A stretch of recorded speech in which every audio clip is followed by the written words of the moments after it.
Ahmedabad ISKCON commercial complex ખાતે textile association of Ahmedabad and Surat એસોસિએશનના પ્રમુખ લોકેશભાઈ લાલવાણીએ રોજ પત્રકારો સાથે સંવાદમાં જણાવ્યું હતું કે અમદાવાદ અને સુરત સહિત સમગ્ર દેશના તમામ રાજ્યોમાં કાપડના વેપારીઓ સાથે લેભાગુ તત્વો દ્વારા ધંધામાં થતી લાખો અને કરોડો રૂપિયાની આર્થિક છેતરપિંડી અને ઉપાચત સાથે કેટલાક અસામાજિક તત્વો દ્વારા વેપારીઓને થતી હેરાનગતિ બાબતે ચિંતાનો વિષય હોય પત્રકારો સાથે ખાસ વાતચીતમાં જણાવ્યું હતું। देना चाहूँगा। मेरा नाम Lokesh Lalwani, chairman textile association of Ahmedabad and Surat, जिसका शॉर्ट नेम है टास। आज की इस प्रेस कॉन्फ्रेंस का विषय है कपड़े बाजार में होने वाले फ्रॉड और स्कैम को लेकर। मैं सभी देशवासियों को, सरकार को और प्रशासन को कहना चाहूँगा, टेक्सटाइल मार्केट जिसको गुजरात की जीडीपी का एक बहुत बड़ा हिस्सा कहा जाता है, गुजरात की जीडीपी में 45% की हिस्सेदारी सिर्फ और सिर्फ टेक्सटाइल बाज़ार की है। और आज हमारा दुर्भाग्य ऐसा है कि उसी जीडीपी, उसी इंडस्ट्रीज़ के व्यापारी आज रो रहा है, प्रताड़ित हो रहा है और प्रशासन और सरकार द्वारा उसकी कोई सुनवाई नहीं की जा रही है। कपड़े बाज़ार में जिस तरीके से फ्रॉड और स्कैम होते हैं, करोड़ों रुपए के कौभांड होते हैं, करोड़ों रुपए का माल व्यापारियों का हड़प लिया जाता है, कतार माल लिया जाता है, अपराधी बेखौफ घूम रहे हैं, उनके ऊपर पुलिस प्रशासन द्वारा कोई सख्त कार्रवाई नहीं हो रही है, सरकार द्वारा कोई सख्त कार्रवाई नहीं हो रही है। अगर ऐसी घटनाएं निरंतर चलती रही और उस पर लगाम वक्त रहते हुए नहीं लगाया गया तो आने वाले समय में टेक्सटाइल बाजार से और व्यापार से व्यापारियों का भरोसा और विश्वास उठ जाएगा। एसोसिएशन है, उसके अंदर कितने मेंबर है आपके, और ये पहले क्या था और आज एसोसिएशन कैसे बना? ये एसोसिएशन बना है आज से 7 महीने पहले। इससे पहले एक टेक्सटाइल ग्रुप हुआ करता था, करीबन 3000 व्यापारियों का टेक्सटाइल ग्रुप था।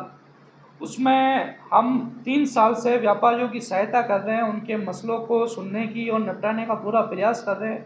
2 व्यापारियों के बीच में आपस में जो भी डिस्प्यूट है उसको ख़त्म करने का प्रयास करते हैं। हमारी प्राथमिकता है कि 2 व्यापारियों का जो भी डिस्प्यूट है सबसे पहले एसोसिएशन में बैठकर निपटाने का एक प्रयास किया जाए। अगर एसोसिएशन में नहीं निपटता है तो आगे कानूनी प्रक्रिया हर व्यापारी के लिए खुली है।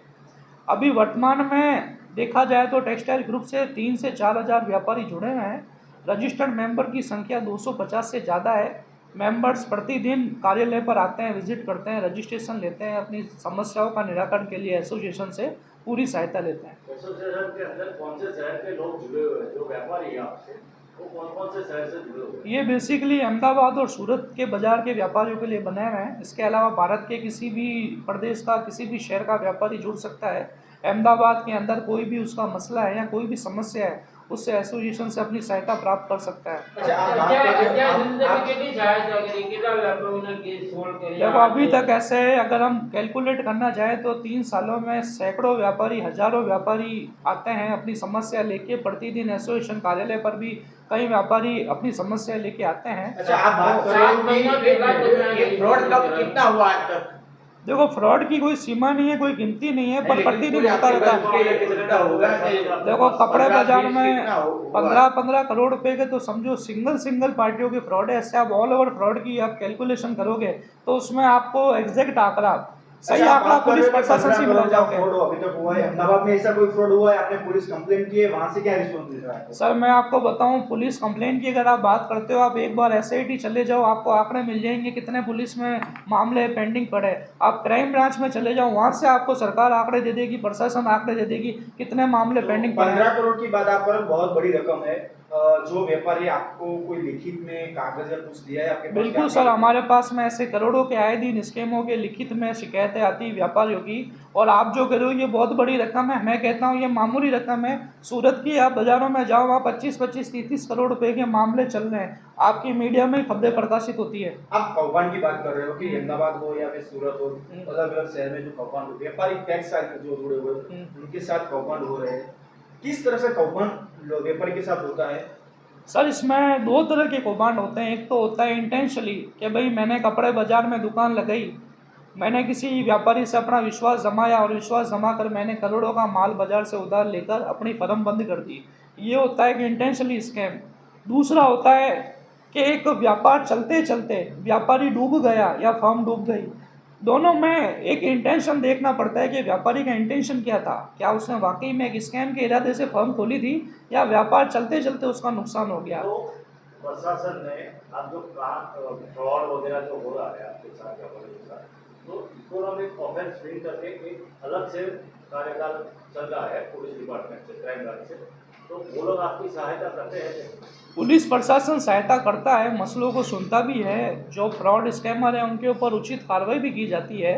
पर अभी भी कुछ हम कह सकते हैं कमी पेशी है, जिस तरीके से कार्य होना चाहिए वैसा नहीं होता है। उसका रिजल्ट नहीं मिलता है आपको? नहीं, रिजल्ट भी मिलता है, पर कुछ हमें और सुधार की आवश्यकता है। प्रशासन अपना काम कर रहा है और उसमें और अच्छी तरीके से सुधार लाकर काम किया जाए। आपकी और जो आपके साथ जुड़े हुए व्यापारी एसोसिएशन से है, उनके साथ अगर कुछ हो रहा है तो आपकी क्या मांग है प्रशासन से और किस तरीके से?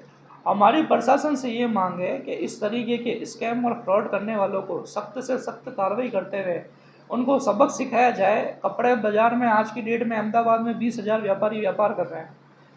कुछ लुख्खा तत्व के लोग, कुछ क्रिमिनल टाइप के लोग भी दुकानें खोलकर बैठे हैं, जिनका मकसद होता है माल को उड़ाना, पैसे को उड़ाना।